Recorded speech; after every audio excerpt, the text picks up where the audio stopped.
Hey guys, tonight we begin with a journey into fire, sweat, and an absolutely unreasonable amount of soot. You've seen them in movies, the mighty blacksmith, hammering away in slow motion, sparks flying, muscles glistening, forging legendary swords that save kingdoms. Very heroic. Very cinematic. Very wrong. Because the real life of a medieval blacksmith? It sucked. Forget the glory. Forget the slow mo. Imagine working in a smoke-filled oven that hates you, swinging a heavy hammer for 12 hours a day, while your skin slowly roasts like yesterday's leftovers. No air conditioning, no gloves, no weekends. Just you, an angry pile of molten iron, and a dad who thinks emotional support means grunting louder. So before you get too cozy tonight, maybe under your clean sheets, with your soft pillow, spare a thought for the poor soul whose childhood toy was a pair of tongs. Who learned to play "Guess How Hot This Is" with his bare hands. Spoiler: very hot. But hey, before we dive deeper into this wonderfully miserable tale, do me a small favor. If you enjoy this kind of slow, soothing trip into historical suffering, hit the like button, subscribe, and let me know in the comments where you're tuning in from and what time it is for you. I love seeing who's out there in the dark, ready to fall asleep to stories of medieval misery. Dim the lights. Maybe turn on a fan for that soft background hum. And let's ease into tonight's journey together. You were born into the noble, soot-stained lineage of medieval blacksmiths. No crowns, no castles, no inheritance. Just a family forge, anvil-shaped blisters, and the distinct smell of roasted iron baked into your baby blanket. Congratulations! Destiny didn't give you a sword. It gave you tongs. From the moment you could stand without immediately falling into the fire pit, you were drafted. Childhood. That's a luxury for kids whose dads aren't wielding hammers the size of watermelons. For you, it was more of a brief tutorial phase before the real game started. By age 6, you weren't so much playing as participating in unpaid manual labor. Your official title? Apprentice. Which is medieval code for tiny assistant with zero rights, permanent soot streaks on your face, and absolutely no concept of weekends. Your toys are tongs. Your playground is a dirt floor. Your jungle gym? A rack of dangerously sharp iron hooks. While other village kids are out chasing chickens or skipping stones by the river, you're in a smoke-choked hut playing everyone's favorite game. Guess How Hot This Is, with your hand. Fun variations include, hold the hammer until your arms fall off, and try not to cry when you ruin another nail. And yes, you will ruin many nails. Because making nails by hand isn't a quick tap-tap and done affair. It's a tedious, repetitive, blister-inducing process where each tiny failure gets you a fresh round of constructive feedback from your father. In blacksmith language, that means a grunt, a scowl, and maybe, if you're lucky, a flying horseshoe aimed vaguely in your direction. Your father, the blacksmith, is not a man of many words. His entire vocabulary consists of 3 phrases. Hit it harder. Too soft. Do it again. His hands look like they've been carved out of tree bark. His face is a map of deep lines etched by smoke, fire, and a lifetime of dealing with knights who think yelling louder makes their swords sharper. He teaches you everything, but not with gentle lessons or bedtime stories. No, you learn by watching. By doing. By not asking stupid questions. Because questions lead to lectures, and lectures are delivered with the back of a soot-covered hand. In this world, holidays are a myth. The forge doesn't take breaks, so neither do you. There's always a plow to fix, a gate hinge to mend, a horseshoe to shape. Free time is just the gap between finishing one job and starting the next. You think you might get a moment to breathe? That's cute. Breathing is optional. Hammering is not. As you stumble through your early years, you start to notice a few things. First, you no longer flinch when sparks land on your skin. Second, you've developed the uncanny ability to fall asleep standing up, propped against an anvil. Third, you envy the village kids who smell like goats and mud, because at least they're outside, breathing air that isn't 80% iron particles. By the time you're 10, your arms are stronger than most grown men's. Not because you're training to be a hero, but because you've been hauling water buckets heavier than your own body weight. Your back is already developing a charming little stoop from leaning over the forge. Your hair perpetually smells like burnt wool. Your skin, a lovely shade of smoke-stained gray, with highlights of blistered pink. And the best part, this is considered good progress. In your family, pain tolerance is a form of currency. You don't brag about how much you can lift. You brag about how many burns you've earned this week. Crying is not an option. Tears evaporate instantly in the forge's heat anyway, so why bother? Now, you might be wondering, where's the reward in all this? Where's the glory? The truth is, there isn't any. Being a blacksmith's apprentice isn't about medals or praise. It's about survival. You don't get applause for doing your job. You get a stern nod, maybe a grunt of mild approval. And that, my friend, is the medieval equivalent of a standing ovation. Meanwhile, your peers are out learning useful farming skills or herding sheep. Humble jobs, sure, but jobs that involve fewer glowing hot death traps. You, however, are perfecting the fine art of not setting yourself on fire, which, in this line of work, is considered a core competency. There's no end-of-day whistle, no shift change. The forge is a living beast, constantly hungry for fuel, attention, and human sacrifice, metaphorically, mostly. You feed it wood, coal, sweat, and occasionally bits of your own skin. In return, it gives you more work. And yet, somewhere deep beneath the soot and the calluses, a strange thing happens. You start to get it. The rhythm of the hammer. The hiss of hot iron in water. The perfect moment when a misshapen lump of metal surrenders to your will. For a brief, fleeting moment, you feel like a creator. A necessary gear in the medieval machine. Then the next order comes in. Another blade. Another horseshoe. And you realize, you are not forging iron. The forge is forging you. By now, you might think you've survived the worst. You've endured childhood as a glorified soot goblin, you've learned not to flinch when sparks land on your neck, and you can hammer nails straight-ish, without crying. Well done. You've officially graduated from small, expendable apprentice to larger, still expendable apprentice. Because here's the thing, in a medieval forge, there is no promotion. There is only more work. Your daily routine is brutally predictable. You wake up before the rooster crows, not because you're diligent, but because your back hurts too much to sleep. You stumble into the forge, greeted by yesterday's smoke still hanging in the air like an unwelcome guest.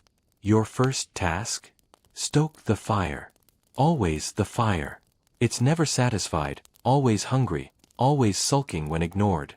You pump the bellows until your arms throb, coaxing the flames to life while your father watches with his signature blend of silent judgment and occasional grunting.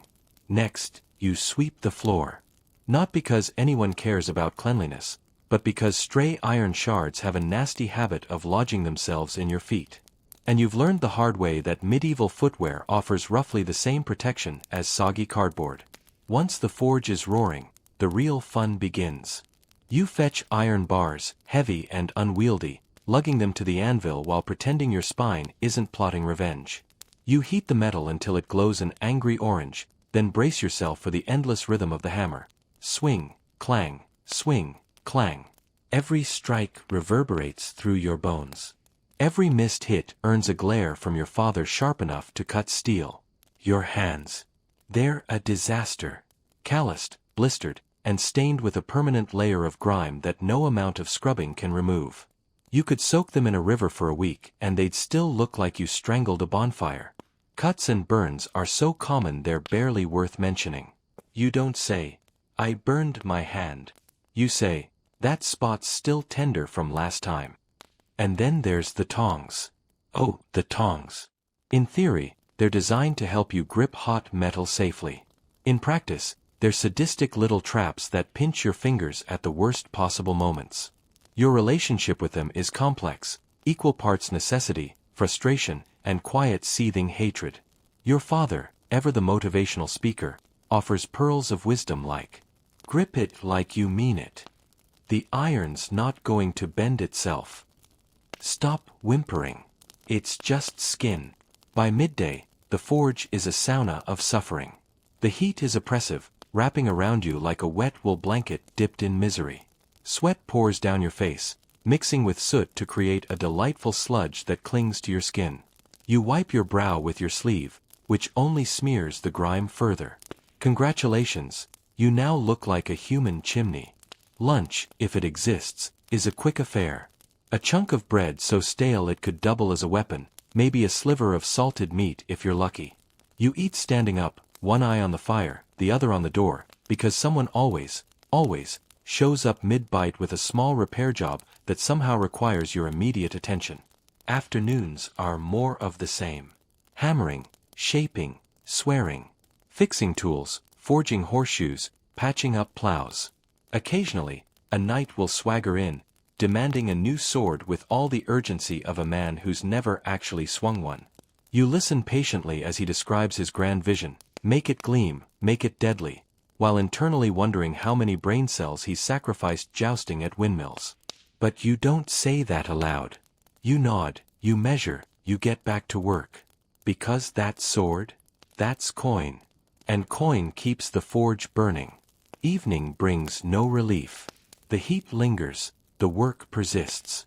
Your arms ache, your back screams, but the iron doesn't care. Iron is a cruel taskmaster, indifferent to human frailty. You swing the hammer until your muscles tremble, until your grip falters, until you're not sure where the anvil ends and your hands begin. And through it all, your father watches.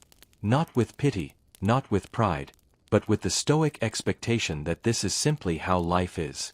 You don't complain. You don't question. You endure. Because in the world of the blacksmith, fatigue is weakness, burnout is for candles, and rest is a fantasy reserved for people who don't have bills to pay in iron and sweat. By the time the sun disappears, you're not done. There are tools to sharpen, coals to stack, and the never-ending task of preparing for tomorrow's suffering. You fall into bed. If a lumpy straw sack qualifies as a bed, your body a symphony of aches and bruises. Sleep doesn't come easily. The forge has left its mark, and even in your dreams, you're still hammering. And yet, despite the pain, despite the monotony, there's a strange, stubborn satisfaction in the work. When a blade finally gleams, when a horseshoe fits just right, when a farmer nods in approval because his plow won't fall apart this season, that's when it all makes sense. You're not forging iron. You're forging usefulness, relevance, survival. And that, in the medieval world, is as close to glory as you're going to get. By now, your body is less human anatomy, and more medieval cautionary tale. Every joint is a protest. Every muscle is a grudge. Your spine creaks like the main beam of an old barn in a thunderstorm. And yet, somehow, you keep moving. Because in the forge, it's not about how you feel. It's about what still functions. Take your hands, for instance. Once capable of delicate things like tying knots or maybe holding a cup of ale without spilling, they now specialize in two movements. Grip hammer. Swing hammer. Everything else is a bonus. The fingers. Permanently swollen. The knuckles. Bulging monuments to every time you misjudged a swing. Your palms are a topographical map of blisters, old, new, and recurring like bad relatives. You've developed the impressive ability to wrap a bandage with one hand while still holding a glowing horseshoe with the other. Not that anyone thanks you for this multitasking. Efficiency is expected. Complaints are not. Your nails are, well, calling them nails is optimistic. Half are missing. The other half are stained so black you could use them to sign documents. Occasionally, one will split in a way that makes you see stars, but stopping to care isn't an option. You wrap it up, curse under your breath, and keep going. Pain. Pain is just part of the forge's vocabulary. It says, good morning with a burn, keep going with a slice, and time to stop with. Well, actually, it never says that. You stop when you physically can't move, and even then, there's probably something you can do sitting down. But the real masterpiece of your bodily suffering? Your back. Years of leaning over the anvil have reshaped you into a permanent question mark. Straightening up fully is an event, reserved for high holidays and moments of extreme stubbornness.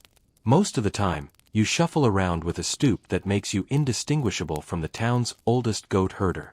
Except you probably smell worse. And speaking of smell, let's address the smoky elephant in the room. You reek. There's no polite way to say it.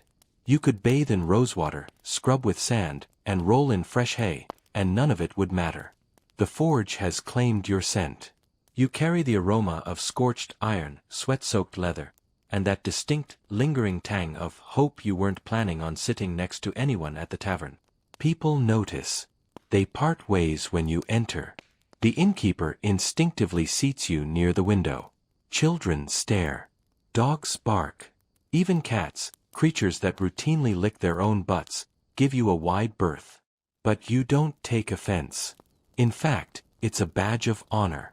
Smelling like fire means you've been working. Smelling like iron means you're useful. And smelling like regret? Well, that's just the price of keeping civilization running. Because here's the quiet truth no one sings ballads about. Without you, the village would fall apart. You don't wear armor, but you make it. You don't farm the land, but you keep the plows sharp. You don't ride to battle, but every horseshoe on every hoof bears your mark. You are, essentially, the medieval version of customer support, tech repair, and emergency services rolled into one soot-covered figure.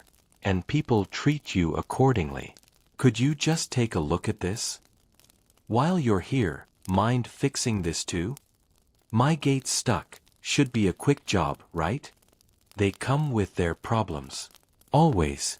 Uninvited, entitled, assuming you've just been waiting for their broken bucket to give your life meaning. Payment.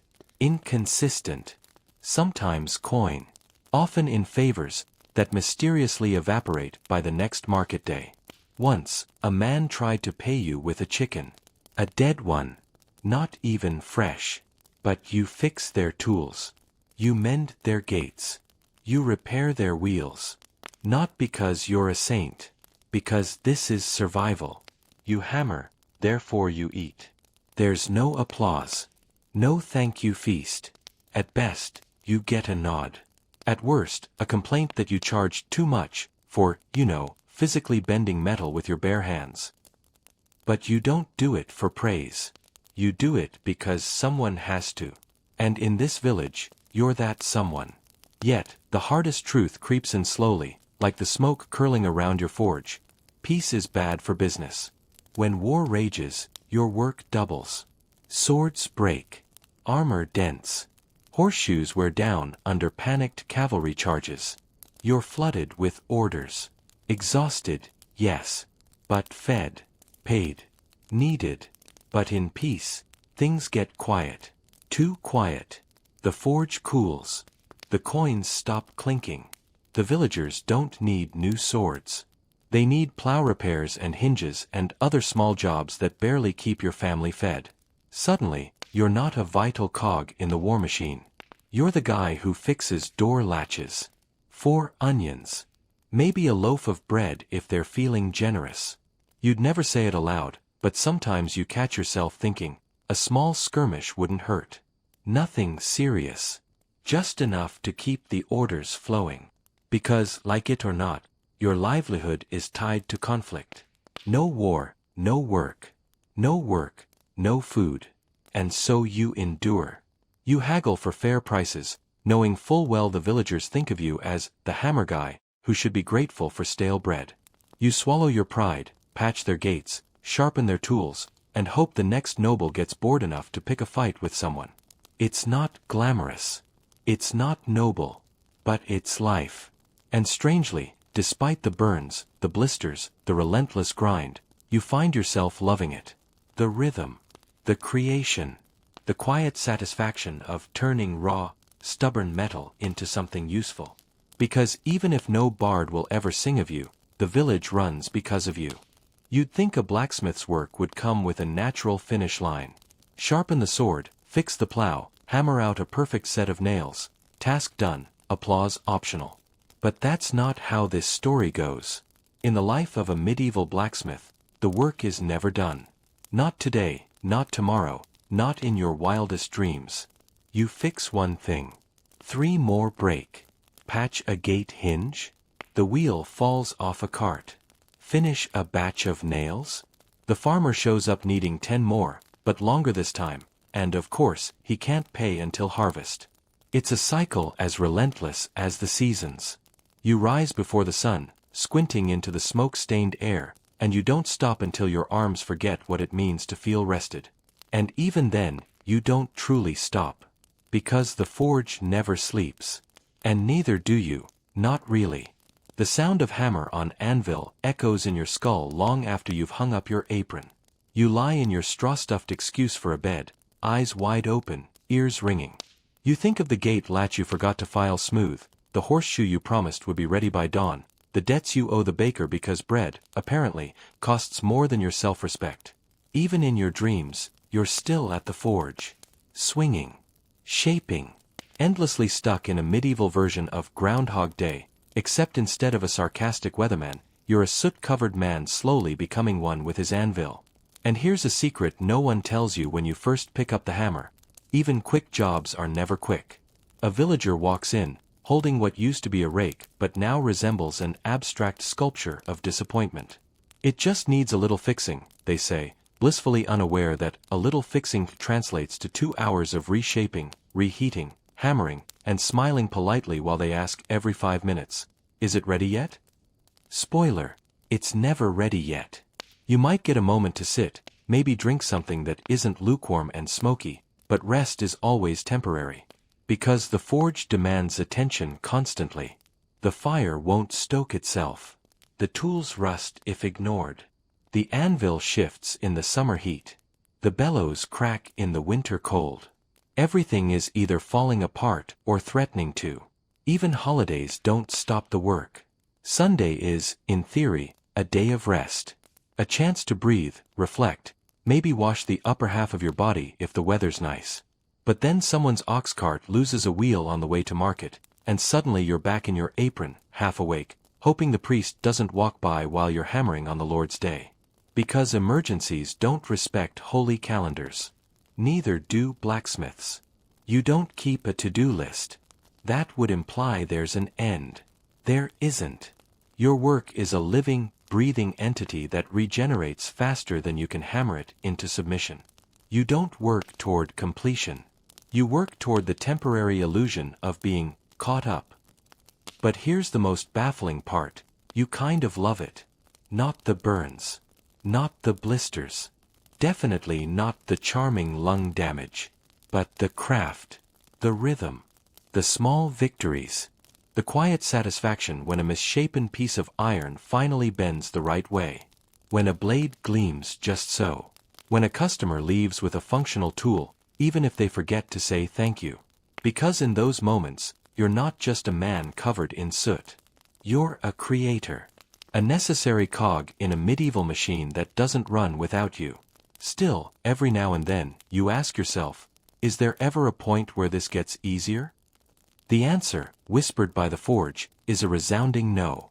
Your apprentice, yes, you have one now, thinks otherwise. He's young, barely out of boyhood, still believes in things like days off and fair wages. You see yourself in his wide-eyed naivety, and part of you envies that spark. The other part knows it'll be hammered out soon enough. He fetches coal, pumps the bellows, sweeps the floor. You teach him how to gauge the heat by color, how to strike with precision, how to ignore the sting when sparks bite. You shout sometimes. More out of habit than malice. Hold it right. That's too cold. Don't flinch. It's the same tough love your father gave you. The same bitter lessons. Because tenderness doesn't last long in a forge. The work is too loud, too hot, too unforgiving. But you soften when you can. A shared crust of bread. A story by the embers. A rare moment of calm where you remind the boy that, painful as this life is, it's still an honest one. And that, more than anything, is why you keep swinging. You didn't choose this life. The forge chose you. Passed down like an heirloom, heavy and unrelenting. But somewhere along the way, it became yours. Not on paper. Not in name. But in calloused hands, blistered skin, and the quiet, persistent heartbeat of iron against anvil. You don't measure success in gold or titles. You measure it in tools that don't break. Gates that don't fall off. Blades that don't bend. You are the reason the village keeps moving, even if no one sings songs about you. Because without you, nothing holds. Not the carts. Not the plows. Not the homes. Not the world. By now, your tools are no longer tools. They're extensions of your body. Familiar, loyal, and painfully unforgiving. Your hammer, once heavy and awkward, now feels like a third hand. You know its weight intimately. You know the exact angle where it bites into iron, the subtle shift when it glances off and smacks your thumb instead. You've named it, not out of affection, but because after so many shared injuries, it's earned the right to an identity. You call it regret. The tongs? They're your oldest frenemies. Designed to save your hands from the blistering heat, yet somehow responsible for 80% of your finger injuries. They slip, they pinch, they mock you at every opportunity. But you keep using them, because what's the alternative? Bare hands. Even you're not that foolish. Anymore. Your chisel is chipped. Your files are worn smooth. Your anvil is dented in all the right places. Each scar on their surfaces is a history lesson, a tiny monument to past mistakes and hard-won victories. Together, they form an orchestra of clanks, scrapes, and sighs, a symphony of suffering that somehow feels like home. And yet, despite your mastery, the forge remains a dangerous place. One moment of inattention, one lazy swing, and you're nursing a fresh burn or a split knuckle. It's not personal. The forge doesn't hate you. It's simply indifferent. It demands respect, vigilance, and the occasional blood sacrifice. Every day, new challenges arise. A farmer brings in a plow so warped it resembles modern art. A wheelwright needs iron bands resized because, surprise, wood swells and contracts with the seasons. A baker wants his oven door latch fixed before the next batch burns, as if his lack of foresight is somehow your responsibility. And you do it all. Because without you, nothing works. But don't let that fool you into thinking anyone's grateful. Payment is creative. Some pay in coin, some in goods. Others offer vague promises of favors that never materialize. One memorable time, you were paid with a goose. Alive. Angry. It bit you 3 times before you could even say, thank you. Yet you keep swinging. Keep shaping. Because every horseshoe, every nail, every hinge is a tiny rebellion against decay. Against entropy. You may not be a knight, but you fight the daily battle of keeping things functional in a world determined to fall apart. You've learned to find joy in small victories. Like when a troublesome blade finally takes a proper edge. Or when a cracked plowshare holds together after reforging. Or when your apprentice manages a decent weld without setting himself, or the forge, on fire. Progress. Speaking of your apprentice, he's starting to understand now. The cocky grin has faded. The complaints are less frequent. His hands bear the early signs of transformation, blisters becoming calluses, calluses becoming armor. He's learning the rhythm. The patience. The quiet satisfaction that only comes from beating iron into submission. You watch him struggle, remember your own struggles, and for a fleeting moment, you consider warning him. Telling him the truth. That the work never gets easier. That the forge takes more than it gives. That the world won't thank him, but it will need him. But you don't. Because this is a lesson that must be earned, one burn at a time. The village sees you as a fixture now. As reliable as the rising sun and twice as grumpy. They assume you'll always be there, hammering away, fixing what they break. They don't see the toll it takes. The weariness in your bones. The days when your hands shake too much to hold a quill, let alone a hammer. But that's the price of being essential. You don't get applause. You get requests. There's a peculiar kind of loneliness in that. A A quiet knowledge that your worth is measured not by who you are, but by what you can repair. Still, you take pride in the work. Because when the storms come and the carts break and the gates splinter, they all come running to you. Not the nobleman. Not the priest. You. And so, you endure. Because someone has to. Your forge is small. Humble. A single-room workshop with soot-blackened walls, a cracked stone floor, and a roof that leaks in 4 out of 6 corners. But within its smoky confines, you shape the future. One nail, one hinge, one horseshoe at a time. It's not glamorous. It's not heroic. But it's real. You're not forging swords for kings. You're forging the bones of daily life. Without your hands, carts wouldn't roll. Fields wouldn't be plowed. Bread wouldn't bake. Walls wouldn't stand. And you wouldn't trade it for anything. Because there's an honesty in this labor. A clarity that few others know. You take raw, stubborn metal, and through fire and force, you give it purpose. You make it useful. That's more than most people can say. At the end of the day, when the forge quiets, when the last ember fades, you sit by the anvil, breathless but not broken.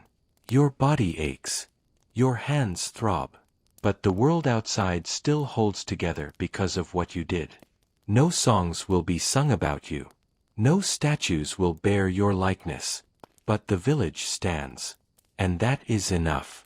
The blacksmith is often seen as a solitary figure, hammer in hand, minding his own business. But the truth is, you're never really alone. Because in a medieval village, the blacksmith isn't just the guy who makes swords and horseshoes. You're the village servant. And the village? Oh, they're demanding. It starts innocently enough. A farmer brings in a plow blade, cracked and rusted from years of honest toil. You fix it, of course. That's your job. Payment. A sack of turnips and a handshake. Fine. You accept. The forge needs fuel, and so do you. But then it begins. While you're at it, could you just mend this gate hinge? Could you sharpen my scythe? My wife says the pot handle's loose again. It never ends. The phrase, could you just, becomes a dagger to your soul. Because it's never just. One quick fix spirals into an afternoon of bending, hammering, and nodding politely while the requester explains how it shouldn't take long for a man with your skill. And the best part? Half of these emergencies stem from pure negligence. Like the shepherd who insists his iron latch is defective, failing to mention that his goats have been using it as a battering ram. Or the baker whose oven door mysteriously warped, because he used it to prop up a sagging shelf. Still, you fix their problems. Because that's what you do. Not out of charity. Not out of some noble sense of duty. But because every job, no matter how small, is a thread in the fragile fabric of survival. You're not forging luxury. You're forging necessity. And necessity, it turns out, doesn't pay very well. Coin is scarce. Most villagers operate on the timeless economic model of I owe you one. Favors are traded like currency, though their actual redemption rate hovers somewhere around 0%. You've been promised everything from a good word with the reeve, to the finest cabbage in next season's harvest. Spoiler, you're still waiting. One memorable incident involved a tanner who paid you in a freshly skinned goatskin. No explanation. Just dumped it on your workbench with a proud grin. You considered using it as a makeshift apron, but the smell, well, let's just say it wasn't forge-friendly. Sometimes, you wonder if the village remembers you're human. You're the blacksmith. The fixer. The man who makes problems disappear. But when was the last time someone asked how you were? Not your back. Not your hands. You. But then, maybe that's the deal. You keep their world running. Quietly. Invisibly. That's your place. And despite it all, there's a certain grim satisfaction in that. You may not be celebrated, but you're indispensable. When a wagon collapses, when a hinge snaps, when a plow refuses to bite into the earth, they don't call the Lord.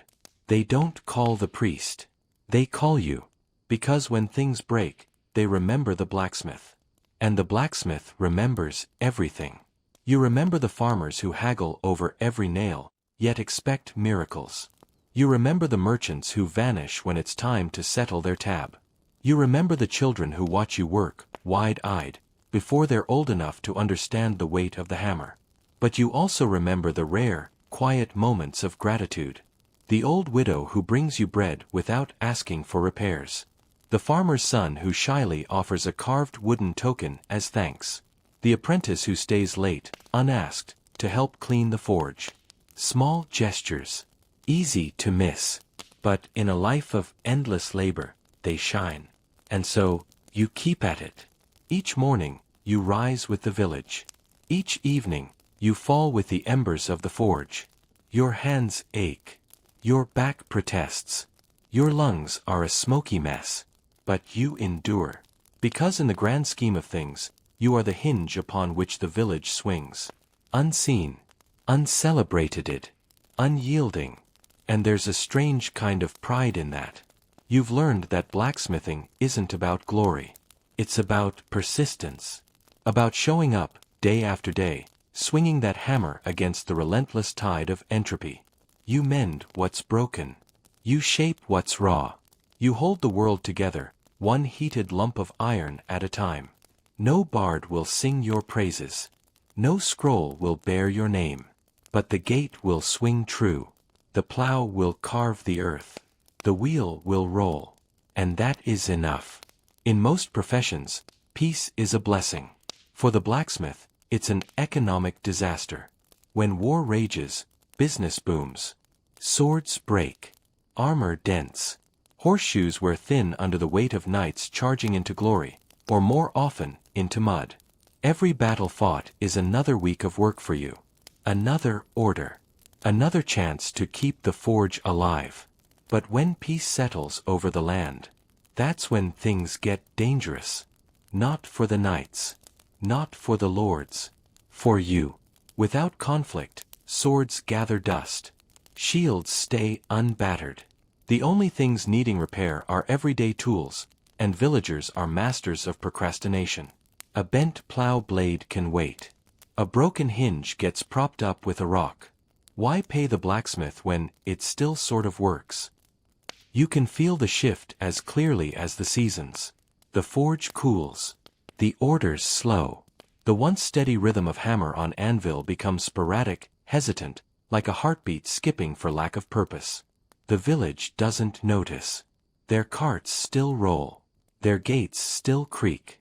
Their horses still walk on the shoes you crafted last season. But you notice. Every quiet morning. Every idle afternoon. Peace, ironically, is exhausting. Because now, you're not just working to stay ahead. You're scrambling to stay afloat. You take on jobs you'd have scoffed at a year ago. Fixing rusted door handles. Straightening old nails. Reforging cracked pots. Work that barely pays, barely keeps the forge breathing. And yet, you do it. Because you don't have a choice. Sometimes, when the village sleeps, you catch yourself staring into the dying embers, whispering treasonous thoughts. Maybe, just maybe, a small skirmish wouldn't be so bad. A border dispute. A minor rebellion. Nothing too serious. Just enough to dent a few swords. Crack a few helms. Nothing personal, strictly business. You shake the thought away, ashamed. You're not a warmonger. You're a blacksmith. But the truth remains, peace starves you. It's a cruel irony. You build the tools that enable war, but you reap no glory from it. Only smoke, sweat, and fleeting prosperity. And when the swords are sheathed, you're the first to feel the pinch. You try to adapt. You experiment with decorative ironwork. Candle holders. Simple hinges shaped like vines.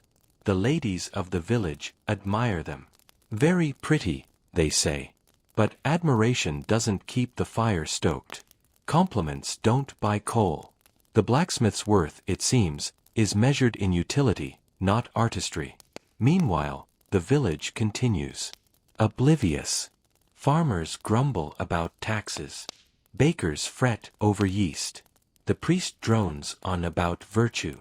And you, silent, stooped, soot-streaked, keep hammering away at the little work you have left. The apprentice notices your worry. He's young, but not blind. He sees the forge cooling faster than you can feed it.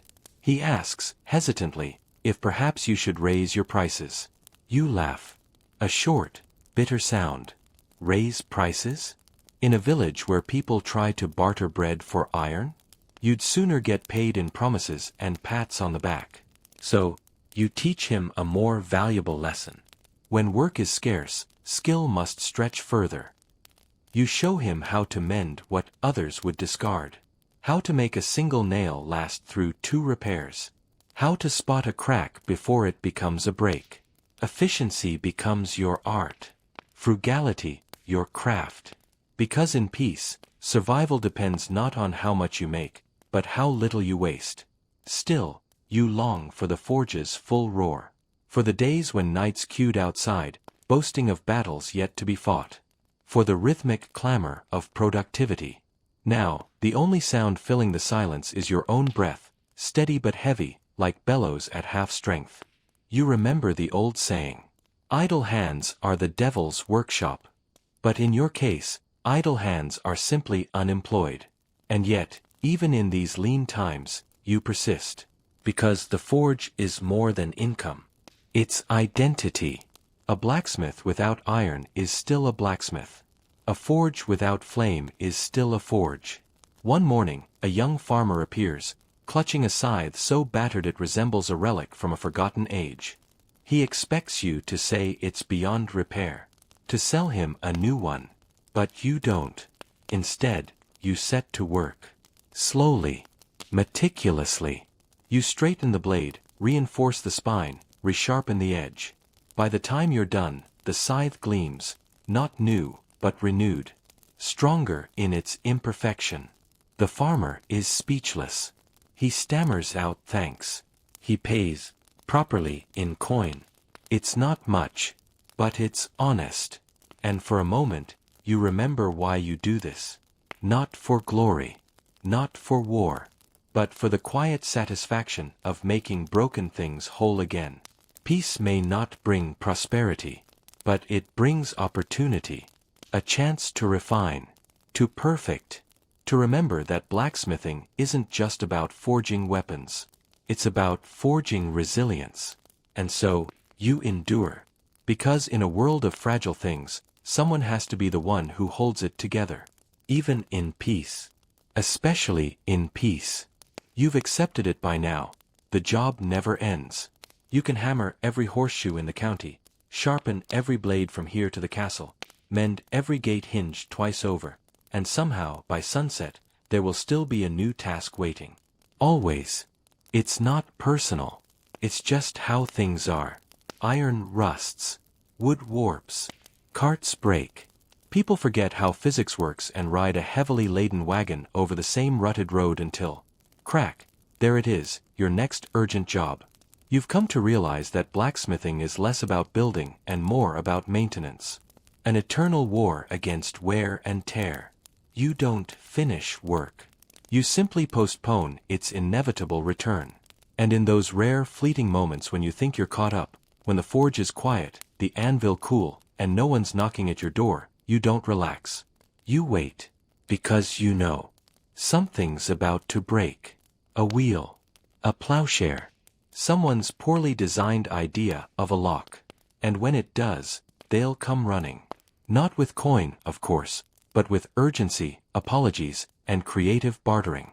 You'll fix it. Because that's what you do. There's no overtime. No bonus. No, thank you, banquet in your honor. Just another job, another day, another swing of the hammer. And yet, strangely, you prefer this to idleness. When the forge falls silent for too long, it feels wrong. Unnatural. The absence of clanging iron is louder than the noise itself. You find yourself fidgeting. Adjusting tools that don't need adjusting. Reorganizing the same pile of scrap for the 4th time that week. The forge has conditioned you. The rhythm of labor is in your bones now. You swing the hammer even in your sleep, if sleep can be defined as that brief, twitchy haze between collapsing and waking up sore. But fatigue is a familiar companion. You don't fight it. You coexist. Your apprentice, however, is still learning this balance. He grumbles. He dreams of finishing early. You let him dream. Dreams are important. They soften the edges of reality. And reality will grind those edges down soon enough. One afternoon, as you're reforging a broken chisel for the third time, he asks, "Master, will it ever get easier?" You smile. Not kindly. Not cruelly. Just knowingly. It never gets easier. You get stronger. Or you get stubborn. Sometimes both. The lesson lands somewhere in the back of his mind. You can see it settle there, alongside the burns and blisters, quietly shaping him into what you've become. It's a slow alchemy. Flesh to callus. Impatience to rhythm. Pride to quiet satisfaction. The work never ends, but it does teach. And so, the cycle continues. Morning brings the same routine. Stoke the fire. Pump the bellows. Heat the iron. Swing, shape, quench. Each step a familiar verse in a song as old as civilization itself. But repetition isn't stagnation. Each job is a subtle variation. A different challenge. A new opportunity to refine your craft. Today, it's a plowshare, chipped and dulled by stubborn, rocky soil. The farmer apologizes for letting it go so long. You nod, hiding your amusement. They always let it go so long. You heat the iron, listening to its hiss as it meets water. You strike with precision, not brute force. It's not about hitting harder. It's about knowing where to hit. The apprentice watches, absorbing the unspoken lesson. Mastery isn't loud. It's methodical. When the job's done, the farmer leaves with a grateful nod. No coin, of course. But he promises a portion of the harvest. You've heard it before. You'll hear it again. And yet, you don't begrudge him. Because in a strange way, you're part of that harvest now. Your hands shaped the tool that tilled the soil that will grow the grain that will feed the village. It's all connected. A quiet web of labor and necessity. And that connection is what keeps you going. Not gold. Not glory. Relevance. Usefulness. The knowledge that, in a world constantly falling apart, you're the one who can put it back together. That's a power most people don't understand. Or appreciate. But you do.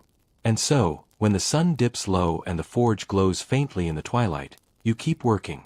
Not because you're forced to. Because you choose to. Because the work never ends. And neither do you. When people think of exhaustion, they picture hard labor, the sweat, the muscle ache, the raw fatigue. But there's a special kind of tiredness reserved for blacksmiths. It's not just your body that protests. It's your bones. Your marrow. That deep, echoing weariness that whispers, "You'll never be done." And yet, the forge doesn't care how tired you are. Every day, you rise and fall to the rhythm of iron. Food is fuel. Not pleasure. Breakfast is a crust of bread, maybe a hunk of cheese if the mice haven't gotten to it first. You eat standing up, between blows of the hammer. Meals aren't breaks. They're pauses. Small, practical interruptions between the endless cycle of heating, hammering, quenching. Lunch. If you remember it. More often than not, it's forgotten, replaced by the muscle memory of work. Sometimes, a kind villager will drop by with a leftover pasty or a hunk of smoked meat. You nod in thanks, take a bite, and keep swinging. Dinner is no grand affair. A thin stew. More bread. The occasional luxury of salted pork if trade's been good. But by then, your hands are so stiff, even holding a spoon feels like an effort. You eat because you must, not because you want to. And sleep. Ah, sleep. You'd think after a day of forging iron, you'd collapse into unconsciousness the moment you hit the straw. But no. Sleep plays hard to get. Your mind replays the day's rhythms. The hammers strike. the hiss of quenching metal, the soft creak of the bellows. They haunt you in the quiet, echoing louder in stillness than they ever did in motion. Your body aches in places you forgot existed. Every shift, every attempt to find comfort, reminds you of another bruise, another burn. Your hands throb with the ghost of work unfinished. Your back protests any position that might be mistaken for rest. And yet, sleep eventually comes. Not gently, not sweetly, but like a blackout. One moment you're staring at the ceiling, the next, the pale glow of dawn is creeping through the cracks in the shutter. The forge calls again. You answer. Because in this life, there are no sick days. No holidays. The iron doesn't wait. Your apprentice sometimes asks, in moments of boldness, why you keep going. Why you don't stop. You smile, wry and tired. Because if I stop, it all falls apart. He doesn't fully understand yet. But he will. The world needs blacksmiths. Not for glory. Not for songs. But because without someone to mend what breaks, nothing endures. Your tools are tired. Dented. Patched. Much like yourself. But they keep working. So do you. And in the quiet hours, when the forge's glow is soft and the village sleeps, you find a strange peace in that. You're not a hero. You're not a lord. You're not remembered in the grand histories. But when a wheel rolls, when a gate swings true, when a horse trots on well-forged shoes, that's your legacy. And that is enough. Tonight, as you bank the embers, you let yourself imagine a world without you. A village without a blacksmith. The silence. The decay. The slow unraveling of things taken for granted. You shake the thought away. Because as long as you can still lift the hammer, as long as you can still stoke the fire, as long as your hands can still grip the tongs, you endure. Because someone has to. If you want to know a blacksmith story, don't ask for his name. Don't ask about his lineage or his titles. He probably has neither. Look at his hands. Your hands are a catalogue of suffering. Not in the poetic, tragic sense. No, they're quite literal records of every mistake, every lesson, every time the iron won the argument. The fingers, once nimble, once capable of delicate things like holding a quill or tracing a lover's cheek, are now little more than gnarled tools themselves. Thick, blunt, swollen from decades of gripping tongs and swinging hammers. Your knuckles bulge with permanent inflammation, each one a knot tied by the forge itself. Your palms are a tapestry of textures, raised ridges of scar tissue, deep valleys where burns have sunk into the flesh, layers upon layers of calluses so dense they feel more like hide than skin. You could scrape them with a knife and barely feel it.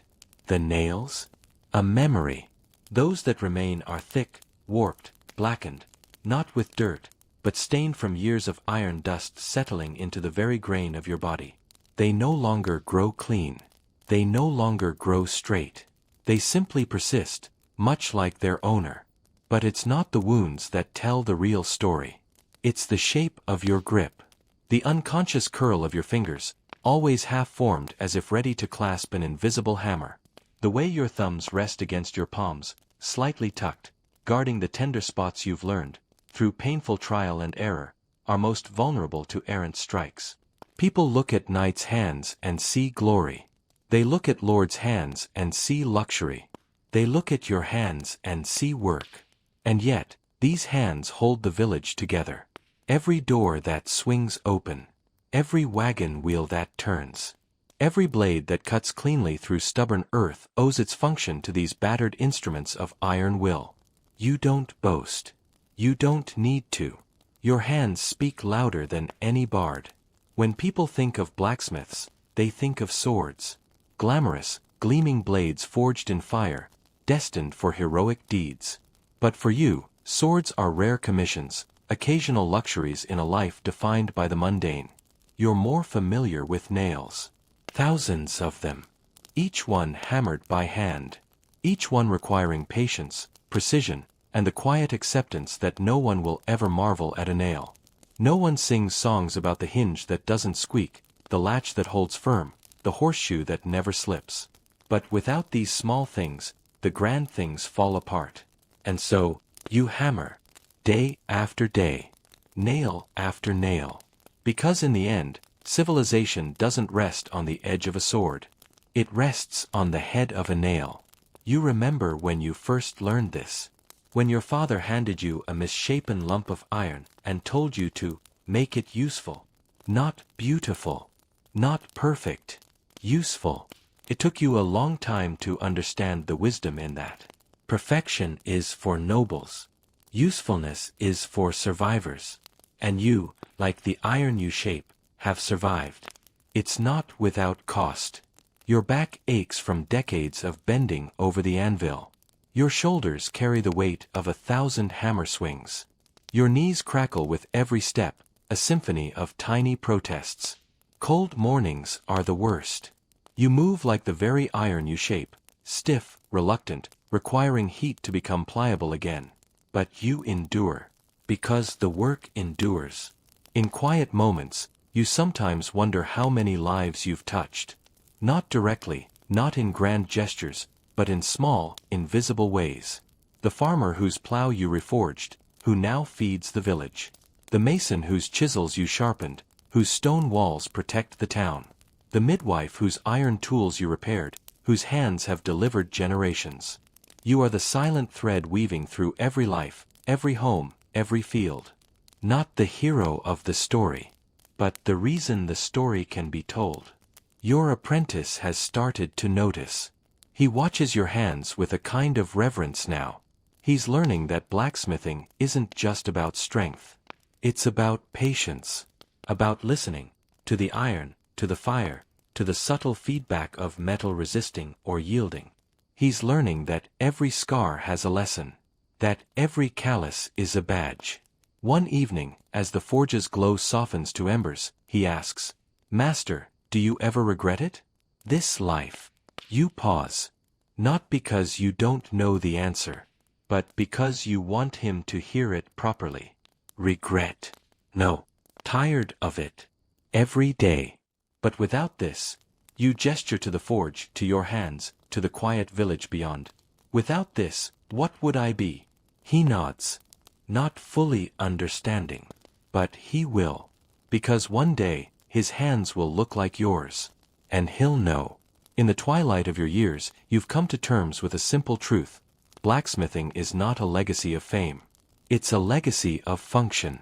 No one will carve your name into stone. But every stone placed, every beam raised, every wheel turned carries the imprint of your work. It's not immortality. But it's close enough. As you douse the forge for the night, your hands move automatically. The tools find their places. The anvil, though silent, seems to exhale with you. The rhythm may pause, but it never ends. Tomorrow, there will be more hinges to mend. More blades to sharpen. More iron to shape. And your hands, battered, scarred, unyielding, will be ready. Because they always are. Because that's what it means to be a blacksmith. Not to be remembered, but to be relied upon. Of all the burdens a blacksmith carries, the heat, the hammer, the constant ache, none clings so persistently as the smell of fire. It's in your skin, your hair, your clothes. Not a surface coating, but a deep, stubborn infusion. A part of you. You've scrubbed. Gods know you've tried. Lye soap, sand, river water so cold it bites deeper than any forge spark. And yet, nothing works. The forge is possessive. Jealous. Once it claims you, it does not let go. You could walk 100 miles from the village, through forest, over hill, and still, you would carry the scent of smoke and iron. A walking reminder of your craft. A mobile bonfire with calloused hands. People notice. The baker once joked that standing near you was like standing downwind of his oven on a bad day. The tanner said you made his workshop smell fresh by comparison. Even the fishmonger, a man whose entire existence revolved around the stench of river slime, gave you a polite but meaningful distance. It used to bother you. When you were young. When you still imagined a life outside the forge. A life where someone might lean close, breathe in, and not recoil. But time has a way of reshaping pride. Now, you wear the smell like armor. Because it means you've worked. It means you've endured. It means you're useful. A blacksmith who smells like roses is a blacksmith out of work. The villagers may wrinkle their noses, but they come to you all the same. For horseshoes. For hinges. For the 1,000 little tasks that keep their lives moving. And with every order, every coin, every sack of barter goods, they breathe in your smoky signature. That's the smell of things getting done, you tell yourself. And in truth, it is. Because while the lords hold their courtly feasts, while the clergy chant their hymns, while the merchants hawk their wares in perfumed stalls, you are the one who keeps the wheels turning. Literally. There's an odd comfort in this identity. You no longer strive for elegance, for approval. You strive for function, for resilience, for the quiet, unsung victories of a latch that holds, a blade that bites cleanly, a wheel that rolls true. The forge, in its own way, teaches humility. Fire does not care for appearances. Iron does not flatter. The work is honest, brutal, but fair. You either shape it, or it shapes you.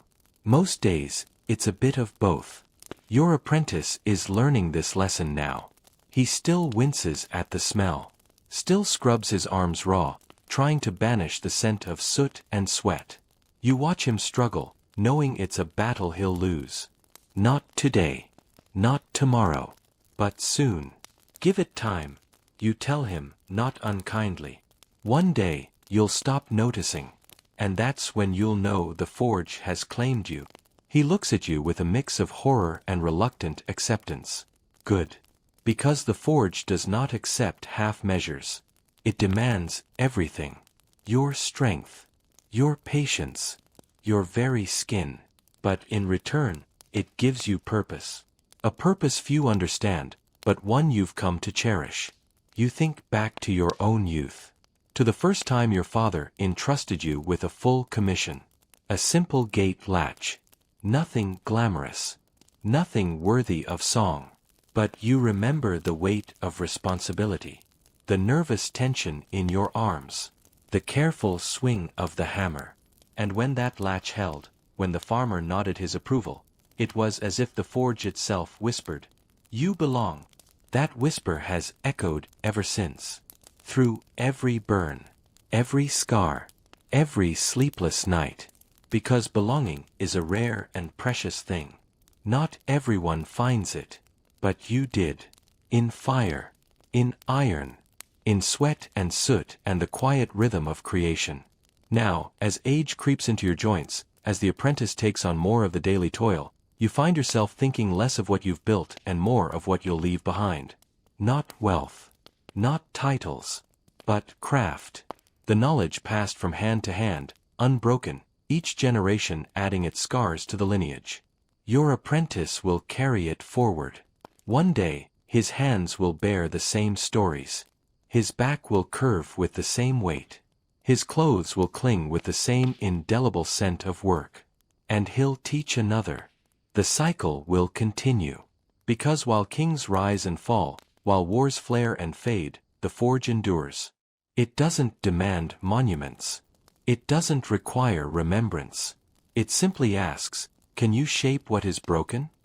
And you answer, yes, I can. That is your legacy. Not glory. Not songs. But hinges that swing. Wheels that turn. Plows that carve. The invisible architecture of daily life, held together by your calloused, smoke-stained hands. As the sun dips low, casting long shadows across the forge, you take a moment to breathe. The air is thick, as always. But it's yours. You are not a hero. You are not famous. But you are necessary. And in this quiet, persistent way, you have shaped the world. One nail. One blade. One horseshoe at a time. There's a moment in every blacksmith's life when the hammer feels heavier than it used to. Not because the iron is thicker. Not because the work has changed. But because time has a way of sneaking into your bones. You don't notice it at first. A slight ache in the wrist. A slower rise from the forge bench. A stiffness that lingers a bit too long after the morning's first swing. But the forge is relentless.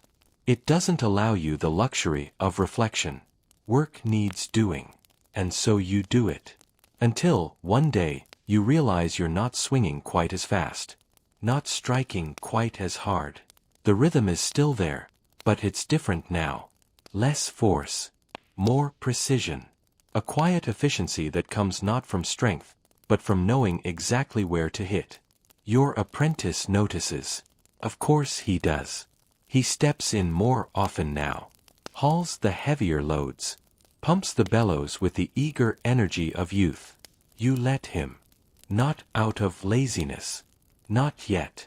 But because teaching him is now as important as the work itself. Because a blacksmith's true legacy isn't the iron he shapes. It's the hands he teaches to shape it. You find yourself watching him more closely these days. The way he grips the tongs. The slight hitch in his wrist when he swings too wide. The furrow in his brow when the iron resists. You remember being him. Impatient. Proud. Determined to outmuscle the metal. But age teaches humility. Iron doesn't yield to anger. It yields to rhythm. To patience. To understanding when to strike and, more importantly, when to wait. One evening, as the forge's glow softens into a gentle pulse, you hand him a project. Not a nail. Not a hinge. A blade. Simple, yes. But blades carry weight. Not just in iron but in responsibility. He looks at you, surprised. Am I ready? You shrug. There's only one way to find out. He sets to work. You watch, silent, resisting the urge to correct every misstep. He fumbles at first. His strikes are uneven. His temper flares. But slowly, methodically, he finds the rhythm. Strike. Rotate. Quench. Repeat. And as the blade begins to take shape, you feel a quiet pride. Not the loud, boisterous pride of men who build monuments, but the steady satisfaction of seeing a skill passed down. Because blacksmithing isn't learned in books. It's learned in scars. And tonight, he earns his share. When he finishes, the blade isn't perfect. But it's useful. And that's enough. You take it from him, weighing it in your hand. You feel the imperfections, the slight imbalance. But you also feel the potential. It'll cut, you say simply. His grin is all the thanks you need. In the days that follow, you find yourself stepping back more often. Not out of weakness, though that creeps in, but because teaching becomes the work now. You show him the nuances. The subtle art of reading the iron's mood. The importance of listening, not with ears, but with hands. You teach him that a good blacksmith doesn't just force metal into shape. He coaxes it, guides it, works with it, not against it. These are lessons only time can teach. And time, it seems, has finally given you that particular gift. As seasons turn, so does the forge. New faces come with old problems. A plow in need of mending. A wheel band needing a reset. The same tasks, the same challenges, but now, shared. Your apprentice, no, your journeyman, takes on more of the load. And slowly, almost imperceptibly, the forge shifts. It becomes his as much as yours. And you're at peace with that. Because the forge was never truly yours to own. You were its caretaker. Its steward. One link in a chain that stretches back beyond memory. One day, he'll pass the hammer to another.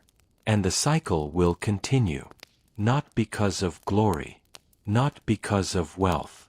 But because people will always need things fixed. And someone must do it. One evening, after the day's work is done, you sit by the fading embers. The air is thick with the familiar scent of smoke and sweat. Your hands ache. Your back protests. But your mind is calm. Your apprentice joins you. No words are exchanged at first. Just the shared silence of two men shaped by the same fire. Then, quietly, he asks, "Do you think they'll remember us?" You smile. No. They'll remember the things we made. The gates that don't creak. The wheels that don't break. The blades that hold their edge. That's enough. He nods. Because he's starting to understand. Legacy isn't in songs. It's in usefulness. In every nail driven straight. In every hinge that holds. That's the blacksmith's immortality. And it's more enduring than any statue. As night settles, you feel a strange comfort. The forge will outlast you. So will the work. You don't need a name etched in stone. You need the village to keep moving. And because of you, because of him, it will. In that quiet certainty, you find rest. Tomorrow, there will be more iron to shape. More things to mend. More lessons to pass on. But for tonight, the forge breathes slowly. And so do you. There comes a time in every blacksmith's life when the fire in the forge burns hotter than the fire in his bones. Not by much, but enough. The hammer that once felt like an extension of your hand now demands a pause between swings. The bellows that once groaned in rhythm with your breath now feel like they pull air from your very lungs. You're not weaker. You're just spent. Iron hasn't gotten heavier. You've simply carried it long enough. And yet, the work persists. Every morning, the village still knocks on your door. The same problems. The same broken things. A plowshare cracked by stubborn soil. A door latch snapped in a storm. A farmer who's forgotten, once again, that wooden wheels don't last forever. They don't see your age. They see the blacksmith. The man who fixes. The man who endures. And so, you keep going. But something's changed. You find yourself watching your apprentice, no, your successor, take up the tasks you once guarded fiercely. He swings the hammer with a strength you remember. His strikes are sure, his eye keen. The forge sings beneath his hands. And for the first time, you feel something unfamiliar. Relief. The weight you've carried, quietly, stubbornly, for decades is shifting. Not disappearing, but shared. You let him lead more often now. Not out of pride. Not out of sentiment. But out of necessity. Your body demands it. The forge demands it. And so, you teach in silence. A subtle correction here. A quiet nod there. He learns quickly. One evening, as the forge breathes its steady glow, he hands you a blade he's finished. Your eyes are better than mine for these things, he says, half grin, half challenge. You take the blade, weighing it with hands that know every fault iron can hide. It's good. Better than you expected. Not perfect, but useful. It'll hold, you say simply. He smiles. Because that's the highest praise you give. Later, by the embers, he asks the question you've long been expecting. When will this forge be mine? You look at him. Not with surprise. But with the quiet understanding of a man who has lived this question before. It's been yours every time you swung the hammer right. Ownership isn't a title. It's a responsibility. And you've carried it well. He's silent, digesting the weight of those words. Because the forge isn't something you inherit. It's something you earn. Through burns. Through sweat. Through the quiet mastery of making broken things whole. As the seasons turn, so does your role. You're not the smith you once were. But you're still needed. Not for your strength. For your wisdom. When a tricky repair arrives, a cracked wheel hub, a warped blade, it's your eye that sees the fault before the hammer swings. Your hands guide his, not with force, but with knowledge honed by decades of trial and error. This is your legacy now. Not the iron. Not the tools. But the teaching. One afternoon, a stranger rides into the village. His armor gleams. His sword, not so much. The blade is nicked, dulled by misuse. He dismounts, swaggering, assuming much, knowing little. Blacksmith, he calls. I need this blade reforged. Quickly. Your apprentice moves to greet him. You stay seated. You watch. The stranger blusters, brags, offers a pittance for the work, assuming speed and skill come cheap. Your apprentice listens, patient, calm, then names a fair price. The stranger balks. Your apprentice does not waver. And in that moment, the forge will endure. Not because of you, because of him. Because the lessons you carved into iron, into scars, into calloused hands, have taken root. The stranger pays. Grudgingly. The blade is reforged. Flawless. When he rides away, your apprentice turns to you. You would have charged him double, wouldn't you? You grin. Triple, if he kept talking. He laughs. The sound is rich, full, and it echoes in the forge long after the fire dims. In these moments, you find peace. Because blacksmithing was never about glory. It was about continuation. About the quiet promise that someone would always be there to mend what breaks. Now, you're the one who watches, who advises, who rests. Not fully, but enough. Because the forge is still yours. And yet, not yours alone. That evening, as you close the forge for the night, your apprentice lingers. He hesitates, then asks, "Do you miss it?" Swinging the hammer. Doing it all yourself. You think. Not quickly, but deeply. I miss being able to do it. Not because I must, but because I could. There's a difference. He nods. Because now, he understands. Strength fades. Skill remains. Wisdom grows. And the forge doesn't care who swings the hammer. As long as someone does. So you pass the hammer, not as an heirloom, but as a continuation. The work persists. And so, in a way, do you. Tomorrow, there will be more hinges to mend. More iron to shape. More lessons to pass on. But tonight, the forge is quiet. And you, for the first time in many years, allow yourself to be still. There's a cruel truth every blacksmith learns, usually when his back starts to betray him. Iron does not care. It does not pity your aches. It does not ease up when your grip falters. Iron waits, cold and stubborn, for the hammer to swing. And if your hands can no longer deliver, the forge will simply find another. But this is not tragedy. This is continuity. Because the forge is not a monument to any one man. It is a living pulse of the village itself. The blacksmith is just the keeper of that pulse. For a time. You are nearing the end of your time. Not because of failure, but because of nature.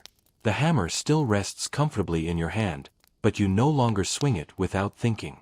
Every movement is calculated. Every strike measured.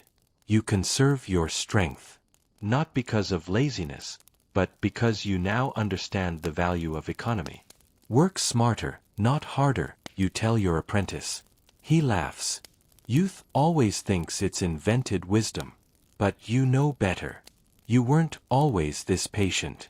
You once believed brute force could bend anything. That iron could be beaten into submission through sheer will. The scars on your hands say otherwise. You've learned the rhythm of the forge the hard way. How to listen to the hiss of quenching metal. How to feel the subtle resistance of iron resisting your demands. How to coax it, not conquer it. This knowledge is your wealth now. And you've begun to realize something quietly profound. Your role is no longer to be the hammer. It is to be the anvil. Steady, enduring, supporting the next swing. Your apprentice, your successor, understands this more with each passing day. He swings the hammer now with confidence you once envied.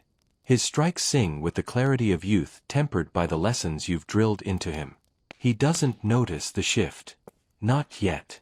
But you do. You see it in how the villagers look at him now. Not as the blacksmith's boy, but as the blacksmith. The farmer whose cart he fixed last week nods to him first. The reeve brings his requests to him, not you. And you are not bitter. Because this is how it should be. You've lived this before. You remember the day your own father's hands began to tremble. The day he stopped reaching for the hammer first. The day he stood back, arms crossed, watching you work with a glint of both pride and resignation. You didn't understand it then. You do now. It's not about giving up. It's about passing forward. One morning, you find yourself outside the forge, watching as your apprentice works. He moves with the fluidity of experience. His blows are precise, his adjustments subtle. You could correct him. You see a fault developing in the blade's edge. But you wait. Because he needs to see it. And when he does, when his brow furrows, when he steps back, recalculating, you smile. Good. You mutter, though he doesn't hear it. He's becoming what you once were. But with fewer mistakes. That's the point of teaching, after all. The forge breathes on, indifferent to your shifting role. The work continues. Plows to mend. Tools to sharpen. Life doesn't pause for your aging bones. But you find your place in the margins. Consulting. Guiding. Less doing. More ensuring that what is done well. In the evenings, you and your apprentice sit by the cooling embers. You tell him stories now, not of grand battles or noble deeds, but of mistakes. The time you quenched a blade too soon and shattered it. The week you forged a batch of nails so brittle they snapped in the wood. The day you learned, with much humiliation, that close enough is not acceptable when fitting a wheel band. He listens. Not out of obligation. But because he's beginning to understand that wisdom often wears the face of failure. The forge becomes quieter for you. Not because the work has lessened, but because you've stepped into a different rhythm. You notice details others miss. The subtle shift in the forge's breath when the coals need stirring. The faint warping sound of a tool that's been over-tempered. You become the eyes and ears of the forge, as your apprentice becomes its hands. One evening, a knight returns. Not the blustering fool from before, but a seasoned warrior. His armor bears fresh dents. His blade, notched and dull, tells a story of recent battles. But this time, he doesn't seek you. He seeks your apprentice. You watch as the young man negotiates. Fair. Firm. Professional. You watch as he takes the blade, examines it with the same critical eye you once reserved for your father's work. You watch as he repairs it, methodically, skillfully. And you realize, the forge doesn't need you to swing the hammer anymore. But it still needs you to be present. Because a blacksmith is more than muscle. He is memory, technique, judgment. And these are things time has honed in you to a fine edge. Your apprentice finishes the blade. Hands it over. The knight, suitably impressed, pays and departs. There are no grand thanks. No songs. Just business. And that's enough. Later, as you close the forge, your apprentice turns to you. Do you think I'm ready? To take it all on? You look at him. Really look. He's no longer the boy who flinched at every spark. He's the man who carries the rhythm of the forge in his bones. You've been ready longer than you think. The forge has been watching you. So have I. He smiles. It's the same smile you wore the first time your father said those words to you. The next morning, the village awakens as usual. But something has shifted. The villagers greet your apprentice by name. The reeve brings him a new commission without glancing your way. And you, standing by the forge's threshold, feel no resentment. Only pride. Because the forge endures. And so does its keeper. As you sit by the anvil, hands resting on your knees, you realize something else. You are not stepping aside. You are becoming the foundation. The quiet constant against which the next generation hammers out its craft. And there is honor in that. Because while kings come and go, while wars rage and fade, while songs are sung and forgotten, the blacksmith's work remains. In every gate that swings true. In every wheel that rolls steady. In every blade that holds its edge. The forge doesn't remember names. But it remembers hands. And your hands have taught well. As the sun sets, you close your eyes. The heat of the forge lingers in the air. The rhythm of hammer on anvil echoes, not from your arms, but from the next pair of hands, steady and sure. The work continues, as it always has, as it always will. Because blacksmiths do not build legacies in stone. They build them in steel. One swing at a time. Time has a peculiar way of shifting its weight. When you were young, each day in the forge felt like a mountain. Every morning, you'd wake up already tired, bracing for the blows, the heat, the ache. The days dragged. The nights vanished in the blink of a soot-stung eye.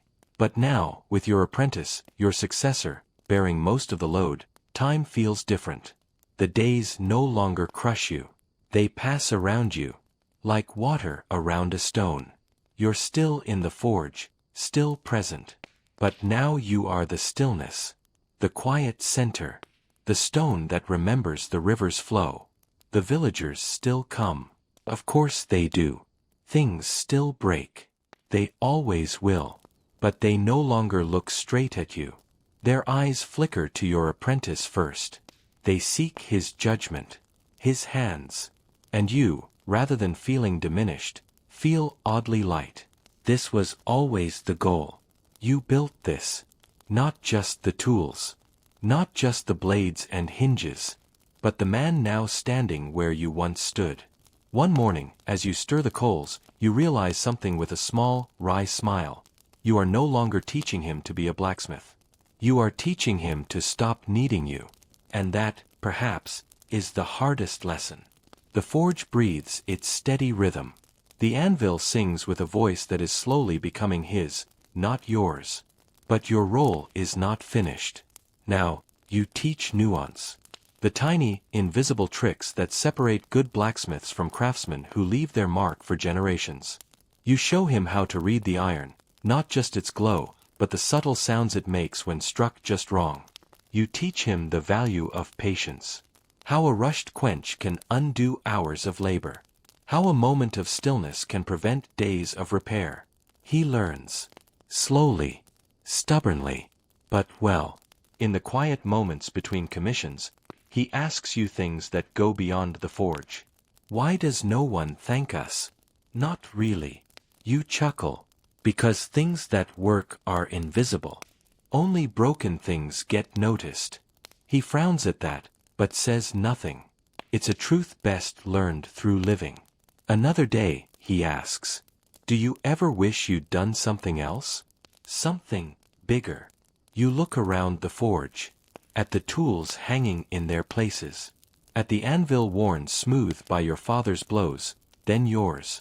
At the stacks of work, small, unremarkable, but vital.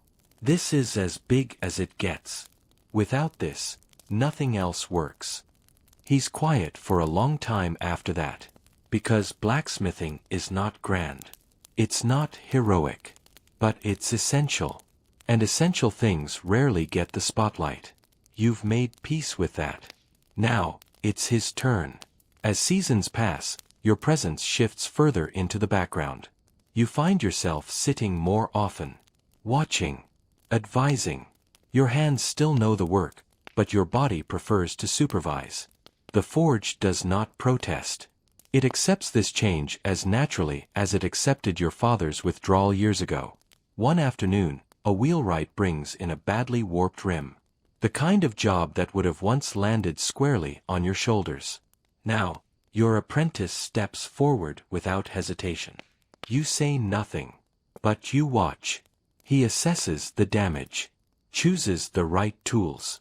Prepares the iron band for reforging. His strikes are clean. His movements economical. He is not you. But he is the blacksmith. When the job is done, the wheelwright nods in approval. And doesn't look your way. Strangely, this doesn't sting. It feels right. That evening, as you close up, your apprentice lingers. He's noticed the shift, too. It's strange. Feeling the work is mine now. You nod. It always was. You just didn't know it yet. He hesitates, then asks. And what of you? What happens when you can't be here? You smile. The forge keeps breathing. You keep swinging. That's how it works. But later, as you sit by the embers, you allow yourself a moment of reflection. You won't be here forever. That's never been a secret. But now, it feels real. And strangely, comforting. Because you've done what needed doing. You've ensured the work continues. That is a blacksmith's true legacy. Not a statue in the square. Not a name in a song. But a wheel that turns. A gate that holds. A forge that still breathes. The next morning, you wake to the familiar ache. But you don't rush to the forge. You know the work is in good hands. Instead, you walk the village. A rare indulgence. You pass the baker's shop, where the iron oven door you repaired a decade ago still swings true. You pass the mill, whose water wheel band you reforged after the Great Flood. You see the traces of your work everywhere. Invisible. Unnoticed. But vital. And you feel no bitterness. Because this was never about recognition. It was about function. About keeping the world moving. By the time you return, the forge is alive. Your apprentice has stoked the fire, prepared the day's work, started without you. Good. That night, as you sit by the forge, he joins you. This time, he brings the ale. A small gesture, but meaningful. You drink in silence, the way craftsmen do when words are no longer needed. Because he understands now. The forge isn't a place. It's a responsibility. A lineage. A promise. You've kept yours. Now, it's his. You sit there, by the soft glow of dying embers, and for the first time in your long, soot-streaked life, you feel something rare for a blacksmith. Rest. True, earned rest. Because the work will continue. And because of that, so will you. Not in stories, but in every hinge, every wheel, every quiet, unnoticed thing that keeps the village breathing. Tomorrow, there will be more iron to shape. But not for you. For him. And that is exactly as it should be. There's a quiet dignity in stepping back. Not quitting. Not giving up. But knowing when to let the next pair of hands carry the weight. 4 decades, your life has been measured in hammer strikes. In the hiss of quenching iron. In the slow rhythm of sweat falling onto stone floors. Each scar on your hands a chapter. Each aching joint a footnote. But now, you find your value not in swinging the hammer, but in the steadiness of your presence. A blacksmith's greatest tool isn't strength. It's judgment. That can't be inherited. It must be earned, stroke by blistering stroke. And you've ensured your apprentice has earned his share. The villagers see it too. Their eyes no longer flicker to you for confirmation. They trust his work. His hands. His word. They greet you with the same respect as always, but it's a different kind of respect now. Not for what you can do, but for what you've done. One morning, as you sip thin ale and enjoy the rare indulgence of idleness, the old miller sits beside you. It's strange not hearing your hammer first thing. You smile. Strange for me, too. He nods. Thoughtful. But good. The boy's got your touch. You glance towards the forge. The apprentice, your successor, is at work, the glow of the fire painting his face in familiar shades. His hammer swings with purpose, not pride. His movements are economical, not flashy. He's learned. And in that, you've succeeded. Because the forge has no patience for ego. It rewards only persistence. Later that day, a merchant caravan rolls into town. Their wagons creak, iron rims cracked from long miles. Their guards' blades show more rust than edge. In the past, their arrival would have meant a week of relentless labor for you. Now, you watch as your apprentice steps forward. He assesses the damage. Negotiates terms. Begins the work without hesitation. You sit beneath the forge's awning, the smell of smoke and iron wrapping around you like an old, familiar cloak. And you feel, truly feel, that the forge no longer needs your hands. But it still needs your eyes. Your experience. Because while strength fades, wisdom sharpens. The apprentice finishes the first repair. A wheel rim, refitted and reinforced. He carries it past you, catches your eye. You say nothing. But you nod. He nods back. The language of craftsmen requires few words. That evening, as the forge quiets, he joins you. This time, he speaks first. There's always more to learn. You smile. The day you stop learning is the day you've made your last nail. He laughs softly. Not the brash, boyish laugh of years past, but the knowing laugh of a man who's beginning to understand the weight of the work.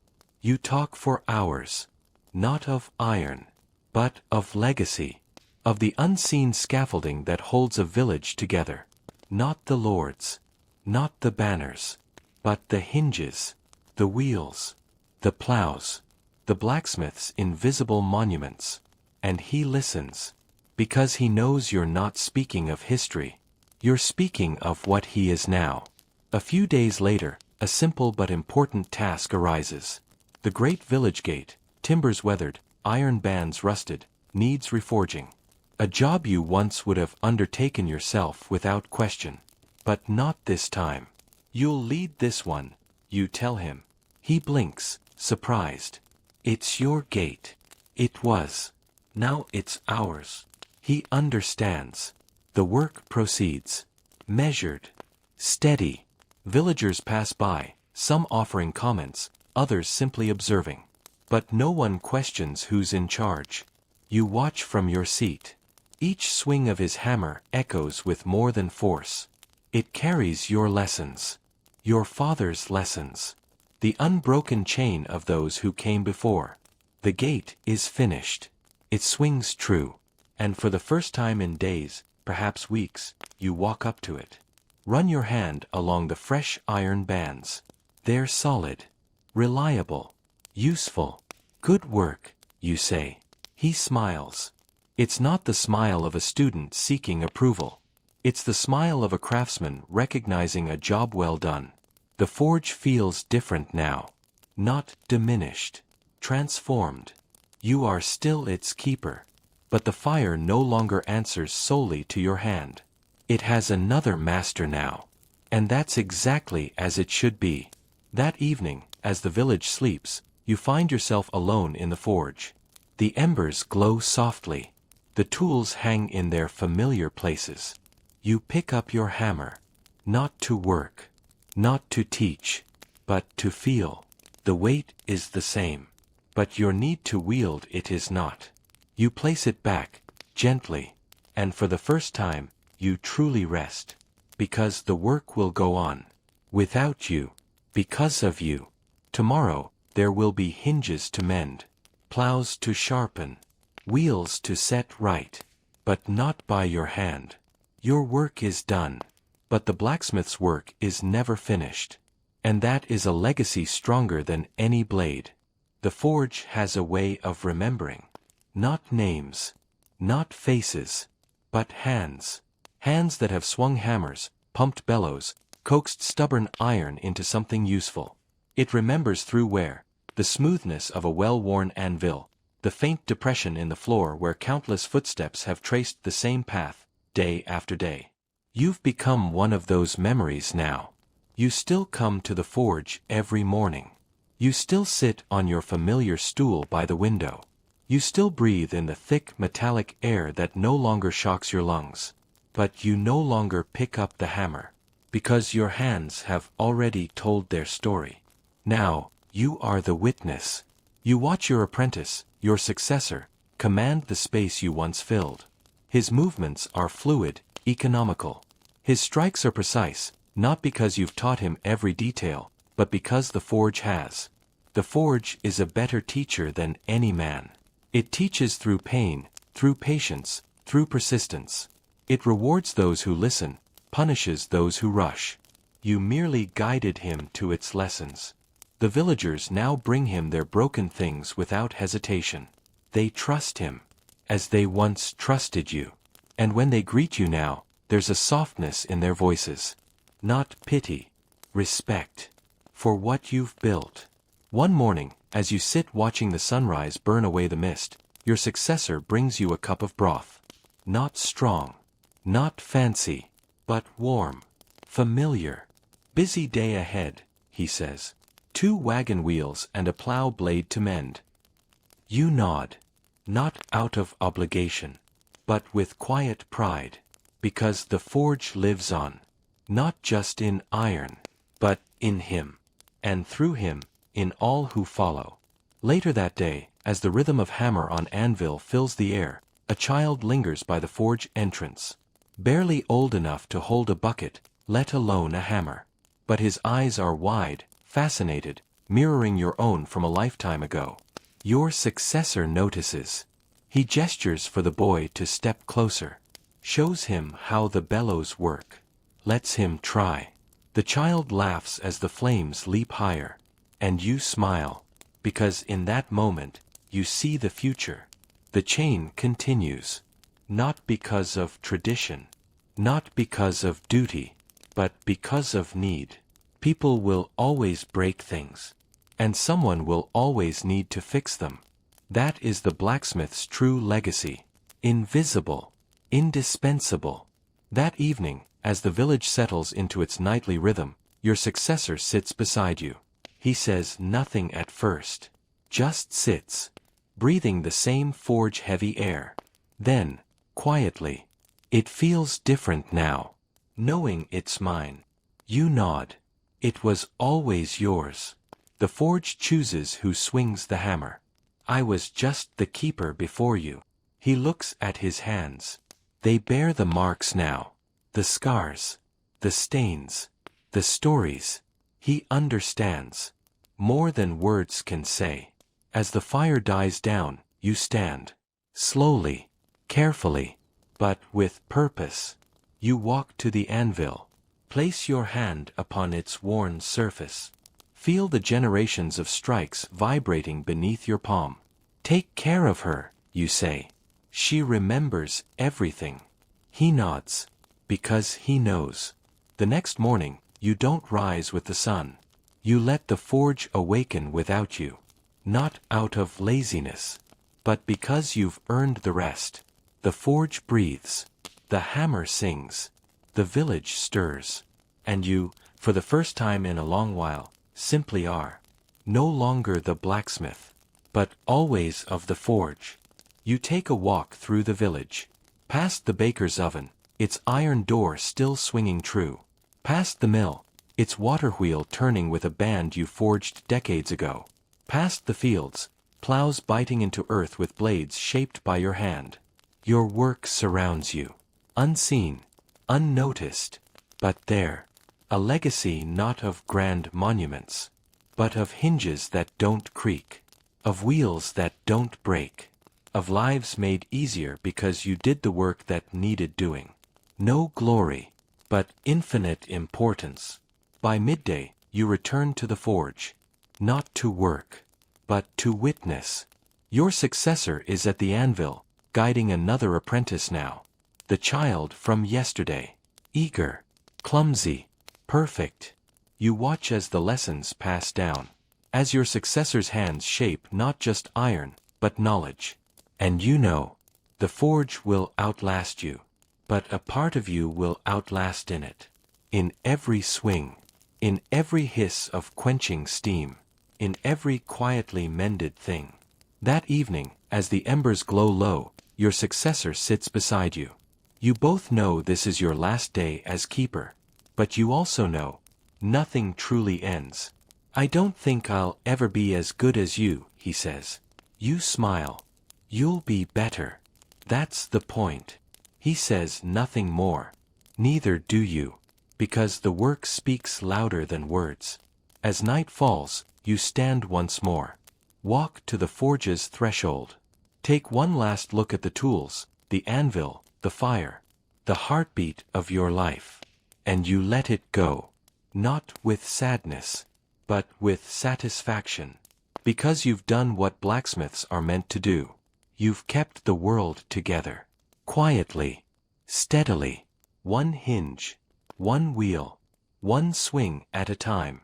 Tomorrow, the forge will breathe without you. And because of you, that is enough. You place your hand on the anvil one final time. Its surface is cool, but the memories are warm. And as you turn away, you smile. Because the work never ends. And neither does the blacksmith.